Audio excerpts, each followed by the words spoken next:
Thoughts become things, and Jumbo, fellow adventurers, happy Monday. Time for the best week of your life. This is a spiritual tune-up where I answer your questions. Post them today. They could be my talking points tomorrow.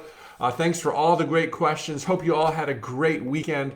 Today's question is one that I think will clarify a lot of buzzwords I commonly use. For instance, I talk about the cursed hows. Don't worry about how your dream's going to come true. Don't mess with the cursed hows. But I say, do show up, take action. Doesn't taking action mean you're messing with the hows? How do I parse that? Specifically, Mike, how do I show up while not messing with the hows? What do you mean? Isn't showing up how your dream will come true? Isn't avoiding the cursed hows avoiding planning to succeed? I have a goal in mind, and from my understanding, it is illogical to the extreme to go about achieving that goal without planning a path how to get there. Same here, man. I am totally on the same page as you. Absolutely plan. Let me make this super simple. You asked, and many ask, what do I mean when I urge and highly recommend, it's mandatory, that you show up, show up, show up. Showing up means taking action. Okay? And the action ought to be in the general direction of your dreams. And very often we have no flipping idea the direction we should go, but that's never an excuse not to take action. You don't know how you're going to get to that brand new destination you've never been to in your GPS guided car, but you still put your car in gear. In life, too many people don't put their life in gear. They wait for the universe, they wait for a sign, they wait for the magic. Just go. There's no wrong way. Once you get going, guidance is forthcoming. Make a legal U-turn. Okay, so when I say show up, and I know that this is not the whole question, but this is part of your answer. When I say show up, I mean take action. Be there.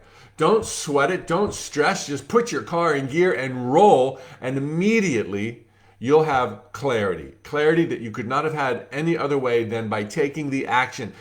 And I ought to just say, as I often do, when you have no idea what to do and all of the options in front of you suck, choose the least sucky path and go. At least then you're under sail and you're reachable as if a lightning rod for divine intervention, serendipities, and so-called coincidences. All right, so about planning. Absolutely draw up plans that resonate with your heart and your mind, spirit and instinct, as well as logic and intellect. But, and here is everything to this answer, do not insist upon nor attach to your idea of how the dream will come to pass. That doesn't mean you don't do anything. You do your best to go down a path or paths that will likely yield your dream, but you remain open to the infinite possibilities, to intuition, to hunches, to being bumped off course, to being bumped back 3 steps so that you can blast forward in ways unimaginable. Here is how you do that. Your end results, your dreams, your desires ought to be broad brush, a rocking career that thrills me, wealth and abundance beyond my ability to spend it, health, healing, and rejuvenation, rocking, joyful travel partner, life partner with all that juicy good stuff.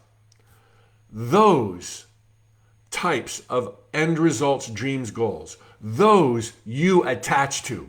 You insist. Those are not hows. Those are your desired destination. The ultimate destination, joyful, rocking happiness, which implies wealth, friends, laughter, travel partner, and all the good stuff. But broad brush objectives are end results, dreams that you attach to. You settle for nothing less. You hold out your cup until it is overflowing. You demand it. You give thanks in advance. You declare, and so it shall be. Okay? You attach to the end result. Now you've got the dream. Wealth and abundance, rocking career, international travel partner. Now, let's do something about it. Well, you might write that book. Hey, maybe you should ask for a raise. Hey, you need some time off. Hey, you might want to get fit so you can climb Mount Kilimanjaro. Hey, now start doing all these different things, but insist not that any one of them must be it. Too many people will watch The Secret or be inspired by other talks or lessons, and they'll be like, I know, I'm going to write that book. And that book will be a bestseller. And Oprah Winfrey will love it. And she'll call me and I'm going to live happily ever after. It'll make all my dreams. Suddenly, the end result of a rocking life. No, it wasn't the book. The book is a how my life will rock. The end result of a rocking, joyful life is limited to the soul corridor of you writing a book that Oprah Winfrey promotes.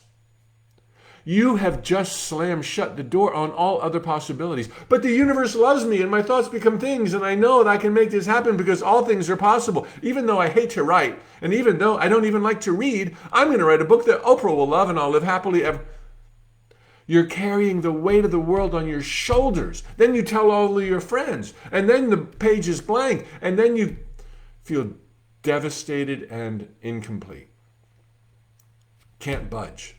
Can't get up in the mornings. You're overwhelmed because you have wired your entire life's happiness to writing a book that must be a bestseller, or else what? That's how people typically approach their dreams. So the most important thing for understanding how to take action and not mess with the cursed house is to make sure your dreams are wisely stated, broad brush. Then you dress up the vision of a rocking life, joyful career, happy travel partner. You dress it up with details in your mind, but you don't attach to the details. You attach to the big picture. You know, it might be Rocky, it might be Bruno, it might be Trixie, it might be Lufthansa first class, or it might be Delta. You surrender to the house, but you still show up. Knock on this door. My path might be a little example, and then I'm going to give you a second example.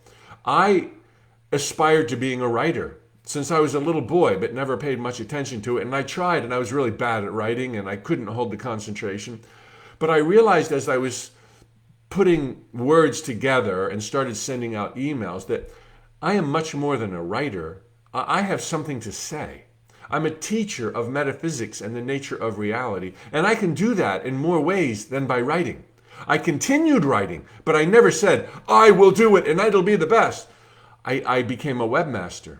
I started selling products for Tut's Adventurers Club. I joined Toastmasters and got over my fear in speaking in public. I started giving speeches for free to Unity churches, Rotary clubs. I was in people's living rooms. And so all of a sudden, I've got like 5 things going on, from writing, Toastmasters, webmasters, selling products, and eventually doing workshops. And I dabbled with other things as well. And I never said, this is it, that's it, watch me. I never closed the door. I never insisted upon one thing because I never could have done the others.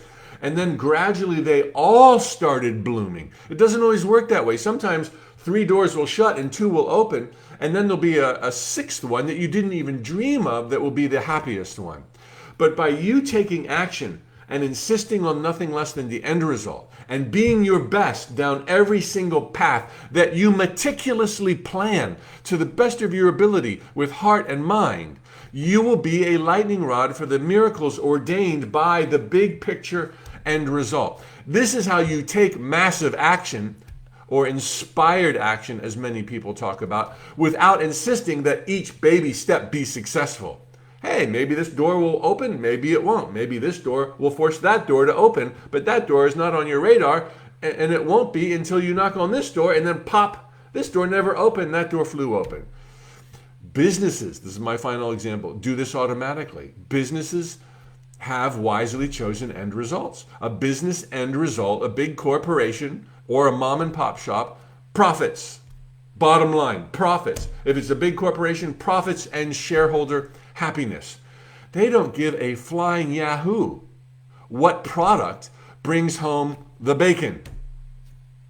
Scratch. Vegetarians should not use food carnivore metaphors. Excuse me.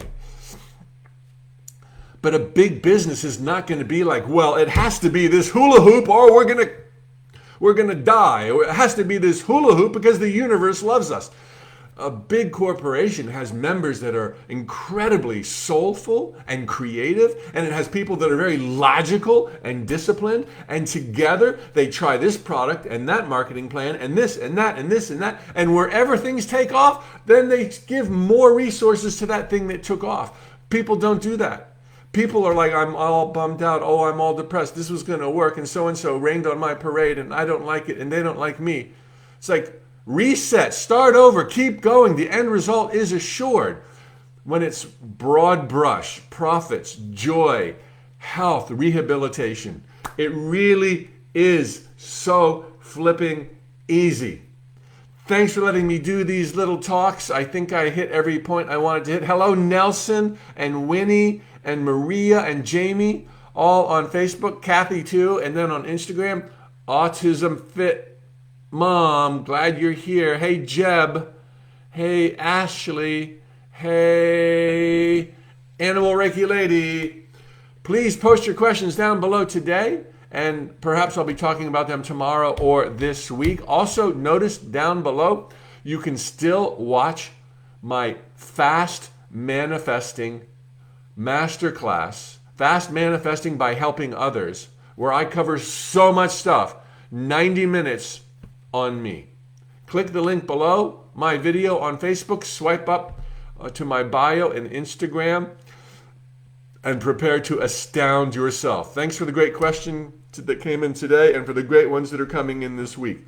And if you have any other ideas of things you'd like me to share on these spiritual tune-ups, would you like me to create an agenda? Would you like me to bring the talking points, to plot them out, to cover A to Z, the nature of reality? Or do you like the Q&A format? I'm just kind of experimenting in thought, dabbling. I'm not attached to Q&A or even spiritual tune-ups. I'm attached to reaching as many people as possible because I love talking about this and enough of you like hearing about it. So that's how you do it.